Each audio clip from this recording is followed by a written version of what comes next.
Hello friends, welcome to my YouTube channel DGS. और आज हम पढ़ने वाले हैं जेके बोस क्लास 12th की हिस्ट्री का मॉडल टेस्ट पेपर और ये सीरीज़ नंबर 3। चैनल पे नए हैं, सब्सक्राइब कर लीजिए, काफ़ी सारी सीरीज़ आने वाली हैं आपकी। देखिए, थ्योरी 80 मार्क्स की है, टाइम 3 आवर्स है। इंस्ट्रक्शन पढ़ लेना, बार बार मैं आपको बताता हूँ, ठीक है। तो चलिए बिना टाइम वेस्ट किए स्टार्ट करते हैं। क्वेश्चंस सेक्शन है, ऑब्जेक्टिव टाइप है। 10 जो आपके क्वेश्चंस आएंगे एमसीक्यूज़। तो पहला कौन सा है, ध्यान से देखिए। क्वेश्चन नंबर फर्स्ट, पहला है आपको बताना कौन सी साइट जो है फेमस है किसकी डिस्कवरी के लिए, डॉकयार्ड। तो देखिए ये है Lothal. Question number 2, earliest known inscription India की ये किस स्क्रिप्ट में लिखी गई हैं। तो ये लिखी गई हैं ब्रह्मी। क्वेश्चन नंबर 3, टेक्स्ट अर्थशास्त्र ये किसने लिखा है। ये लिखा है कौटिल्य, जो कि चाणक्य के नाम से मशहूर थे। क्वेश्चन नंबर 4, अजंता केव्स जो हैं ये किसके साथ एसोसिएट करती हैं। ये करती हैं बुद्धिज़्म के साथ। आगे क्वेश्चन नंबर 5, आपको बताना कौन सी बुक जो है अबुल फजल की इसने डिस्क्राइब किया है फ़िलासफ़ी किसकी, अकबर की, दीन ए इलाही की। तो वो है Ain Akbari. Question number 6, famous Vittala temple जो है इसकी जो म्यूज़िकल पिलर्स हैं ये कहाँ पे लोकेटेड हैं। ये हैं हम्पी में। क्वेश्चन नंबर 7, जो भक्ति संत कबीर थे वो किसके शिष्य थे। वो थे रामानंद के। क्वेश्चन नंबर 8, इंडिगो रिवोल्ट के बारे में पूछा है जो 1859-60 में हुई थी। तो ये कहाँ पे हुई थी, ये हुई थी बंगाल में। Question number 9, quit India resolution जो है तो ये किस सिटी में पास हुआ था। ये हुआ था बॉम्बे में। क्वेश्चन नंबर 10, आपको बताना किसने फर्स्ट मीटिंग प्रिजाइड की थी किसकी, कॉन्स्टिट्यूएंट असेंबली ऑफ इंडिया की। तो ये थे सच्चिदानंद सिन्हा। आगे section B, very short answer type question. Total 6 question है, 2 मार्क्स का एक। पहला क्वेश्चन क्या है, term culture of seals Harappan civilisation में आप इससे क्या समझते हैं। देखिए, हड़प्पन्स यूज़ करते थे सील्स ट्रेड, आइडेंटिटी और ओनरशिप के लिए, और ये कैरी करती थी मोटिव्स और स्क्रिप्ट शोइंग आर्टिस्टिक और commercial significance. Question number 2, Ashoka ने कैसे स्प्रेड किया अपना मैसेज धमाका। देखिए, रॉक एडिक्ट्स के थ्रू, पिलर इंस्क्रिप्शंस के थ्रू और मिशनरीज़ को सेंड किया।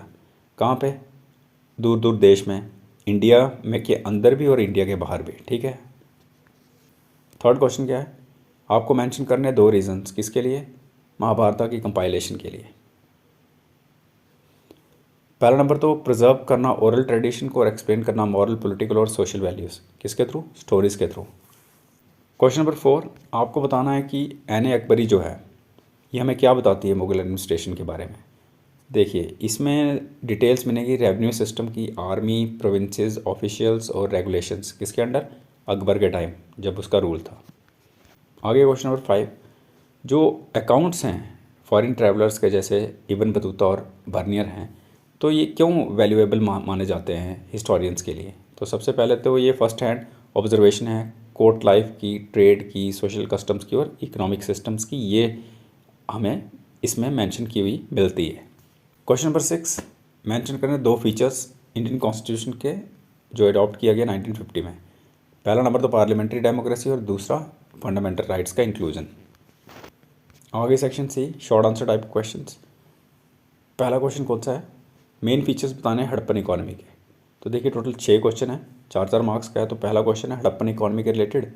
तो ये क्या है, ये इकॉनमी जो थी इनकी एग्रीकल्चर बेस्ड थी, क्राफ्ट, ट्रेड, यूज़ किए जाते थे वेट एंड मेजर्स, और यहाँ पे प्रेजेंस है किसकी, डॉकयार्ड की, और स्टैंडर्डाइज्ड प्रोडक्शन मेथड जो थे ये रिफ्लेक्ट करते हैं इकोनॉमिक सोफिस्टिकेशन। क्या रोल प्ले किया इंस्क्रिप्शंस ने अंडरस्टैंड करने में मौर्यन एम्पायर को। देखिए, ये डायरेक्ट एविडेंस है अशोका की पॉलिसी के रिलेटेड, एडमिनिस्ट्रेशन के रिलेटेड और एफर्ट्स यूनिफाई करना किसको, एम्पायर को, किसके थ्रू, एथिकल गवर्नेंस। आगे क्वेश्चन नंबर 3, एक्सप्लेन करना आपको मेजर टीचिंग्स कबीर की। तो देखिए, इन्होंने एम्फेसाइज़ किया डिवोशन, सिर्फ एक भगवान को पूजा करनी, रिजेक्ट की कास्ट डिस्टिंक्शन की, आइडल वर्शिप की और रिचुअल्स की, और एडवोकेट की हार्मनी हिंदू और मुस्लिम्स के बीच में। क्वेश्चन नंबर 4, आपको डिस्कस करना है कैसे आर्किटेक्चर जो है हम्पी का इसने रिफ्लेक्ट किया प्रॉस्पेरिटी विजयनगरा एम्पायर की। देखिए, इसके टेम्पल्स, मार्केट्स, वाटर टैंक्स और जितने भी महल हैं ये क्या बताते हैं, उस टाइम वेल्थ थी, आर्टिस्टिक एक्सलेंस था, यानी कि आर्ट का एक अपना एक रुतबा था, रॉयल पैट्रनेज थी, और ये सिंबलाइज करता है एम्पायर की पावर के बारे में। क्वेश्चन नंबर 5 डिस्क्राइब करने आपको मेजर कॉजेज और रिजल्ट रिवोल्ट ऑफ 1857 के। कॉजेज़ में अगर देखा जाए तो ग्रीवियंस हैं सोल्जर्स की, काफ़ी सारी ग्रीवियंसेस आपने पढ़ी भी होगी। उसके बाद एनेक्सेशन पॉलिसी आ गई, उसके बाद रिलीजियस फेयर आ गया, और रिज़ल्ट क्या निकला, कंपनी रूल ख़त्म और फिर ब्रिटिश क्राउन रूल शुरू।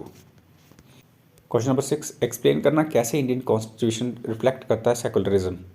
देखिए, पहला नंबर सेकुलरिज्म फ्रीडम दी हुई है रिलीजन के लिए, डिस्क्रिमिनेशन ख़त्म है रिलीजियस ग्राउंड पे, और यहाँ पे रिलीजन को स्टेट के गवर्नेंस के नहीं जोड़ा जाता है, और ये सेपरेट है स्टेट गवर्नेंस से, क्या, रिलीजन।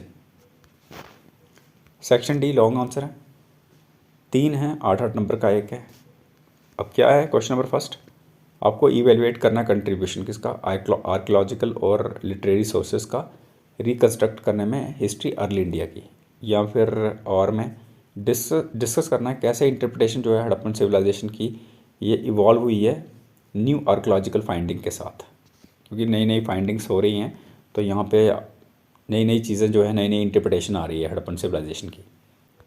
आगे क्वेश्चन नंबर 2, भक्ति और सूफी मूवमेंट्स जो है इन्होंने एक न्यू सेंस ऑफ यूनिटी जो है और कल्चरल सिंथेसिस जो है इन्होंने दिया है इंडिया में, आपको इसको एलेबोरेट करना है एग्जांपल्स के साथ।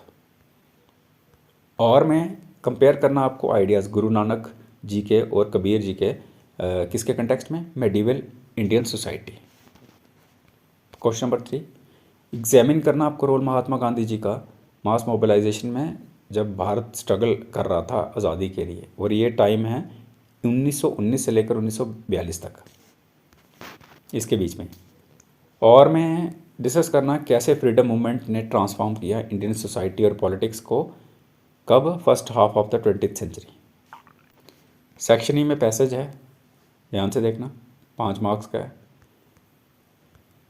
पैसेज क्या है, we have to build the noble mansion of free India where all her children may dwell, the ambition of the greatest man of our generation has been to wipe every tear from every eye. तो ये किसने बोला है, पंडित जवाहरलाल नेहरू ने 14 अगस्त 1947 को। अब ये जो आपने पढ़ा पैसेज, अब इसके बेसिस पे नीचे क्वेश्चन है, क्या है, यहाँ पे ग्रेटेस्ट मैन ऑफ जनरेशन किसको रेफर किया गया है, तो ये किया गया महात्मा गांधी जी को। दूसरा नंबर है, कौन से आइडियल्स जो है नेहरू जी एम्फसाइज कर रहे हैं इस पैसेज में, एक तो फ्रीडम, इक्वालिटी और इंक्लूजन सभी सेक्शंस का इंडियन सोसाइटी के अंदर। क्वेश्चन नंबर 3, क्या हिस्टोरिकल सिग्निफिकेंस जो है ये स्पीच मतलब कि होल्ड करती है। देखिए, ये मार्क करती है इंडिया की आज़ादी और आउटलाइन करती है विजन किसके लिए, डेमोक्रेटिक और सेकुलर नेशन के लिए। लास्ट है सेक्शन एफ, मैप वर्क है, 5 नंबर का है। देखिए, इसको छोड़ना मत,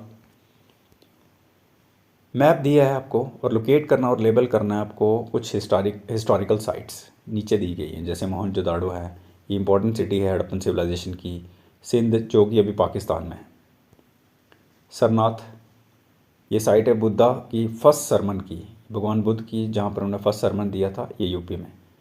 पानीपत ये साइट है 3 मेजर बैटल्स की इंडियन हिस्ट्री में, और ये हरियाणा में है। हम्पी विजयनगरा अंपायर की कैपिटल थी, और ये है कर्नाटका में। और फाइनली साबरमती आश्रम, ये आपको पता है रेजिडेंस है महात्मा गांधी जी का, गुजरात में है।